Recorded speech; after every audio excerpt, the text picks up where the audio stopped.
ল্যাম্পটি তৈরি করতে আমাদের যা প্রয়োজন হবে, প্রথমে একটি আয়ার সেন্সর নিয়েছি যার আছে 3টি পিন। পিনগুলোর মতো একটি হলো পিসিসি, যা আমরা পজিটিভ পাওয়ার সাপ্লাইয়ের সাথে সংযোগ করব। দ্বিতীয় পিনটি হলো জিএনডি, এটি গ্রাউন্ড বা নেগেটিভ পাওয়ার সাপ্লাইয়ের সাথে সংযোগ করা হবে।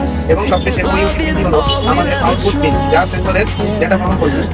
এই ছোট সার্কিটটি বোর্ডের সঙ্গে একটি ভেরিয়েবল রেজিস্টার দেওয়া থাকে, এভাবে আমরা এই দূরত্ব কমাতে বা বাড়াতে পারি। এখন আমরা ব্রেডবোর্ডে সার্কিটটি বসিয়ে নিব।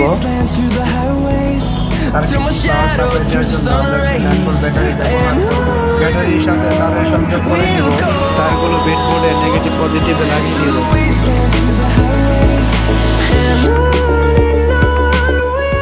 সার্কিটটি ওপেন করার জন্য আমরা দেখি তার নিয়ে ব্যাটারির সাথে সংযোগ করে নিব।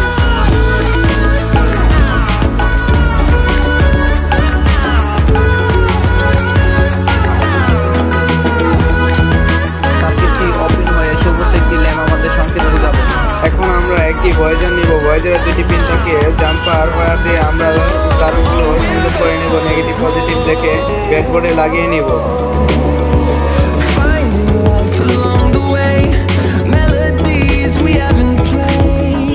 এখন আমরা টেস্ট করব। টেস্ট করার জন্য আমি একটি সানলাইট নিয়েছি। দেখতেই পাচ্ছেন আগুন প্রেস করার সাথে সাথেই অ্যালার্ম বাজছে, শব্দ করে অ্যালার্ম দিচ্ছে। আমি আপনাদেরকে আরেকটু জুম করে দেখাচ্ছি। দেখতেই পাচ্ছেন কত সুন্দর আওয়াজ দিচ্ছে।